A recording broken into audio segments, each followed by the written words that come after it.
Here is my Bigeye 5.5.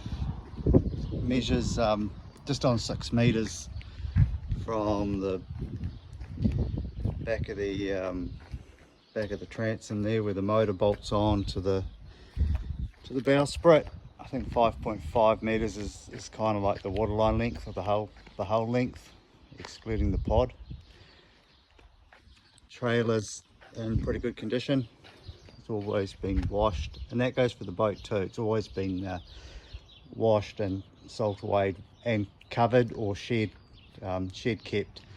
It's normally kept in a shed, but we've just moved properties and I don't have a shed big enough for it at the moment, so I've just got the cover over it. Yeah, trailer's good, fully Nyalacked inside and out, and absolutely everything was done in Nyalack, which is brilliant. Nice and clean, you don't get any aluminium pitting.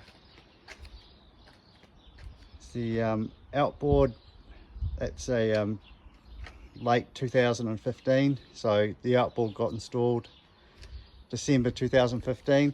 The actual hull was built in late 2013, and the same as the trailer. I bought it, the boat and the trailer, brand new in 2014, and then it took me a little bit of time just to get the money together to put the outboard on the back. So basically kind of 1st of January 2016 is when the boat was kind of first used.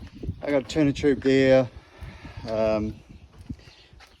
ultimate bait board with a tackle drawer, hydraulic steering. It's a 1 kilowatt TM 265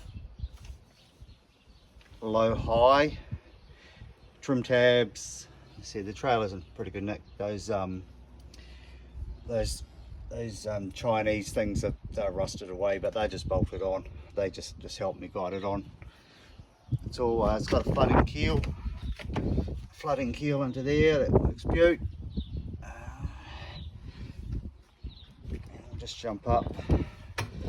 So the cockpit measures, internal measurements are 2 meters by 2 meters, so that's internal. Overall width is 2 meters 450 wide, so it's a big cockpit, plenty of room, heaps of room.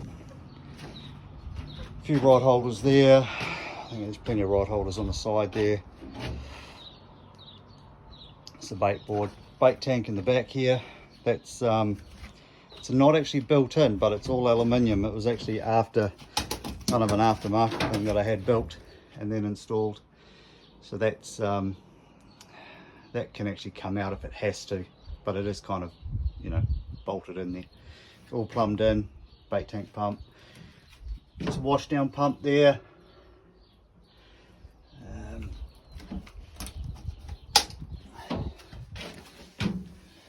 Got your filter, fuel filter, primer bulb, so on. I did used to run it on tote tanks, 2 20-litre tote tanks, but I changed over to a 63-litre underfloor tank, which gives me, you know, heaps of fuel for generally what I'm doing. If I'm doing any big trips, normally just put another 20 litres on board. That will do me for a day's game fishing, you know, running for half an hour, trolling for about 6 or 7 hours, and then run home.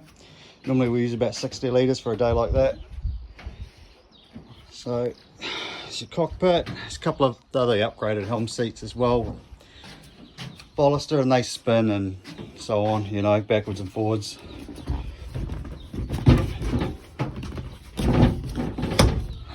Kind of your bolsters can flick up if you want to stand up.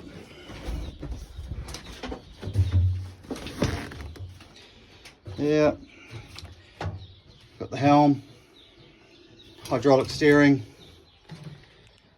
your Suzuki gauges, trim tab control, AM FM, Viper marine up and down winch. It's got the mini on it, bilge pump switch, bait tank timer. There's a Fruno TC Touch 3 12-inch. That's just a year old, so that's an upgrade that I did last year. VHF, a little bit of storage up under the front here. Just throw your shit for the day, your lunch, tackle, bits and pieces. Yeah, and a bit of storage under the deck there. Batteries are up under the seats here, so that's your house battery. You got your start battery under there with your parallel switch and so on. I just wanted to move the weight forward just a little bit more. Yeah, there's the cockpit there. Enjoy.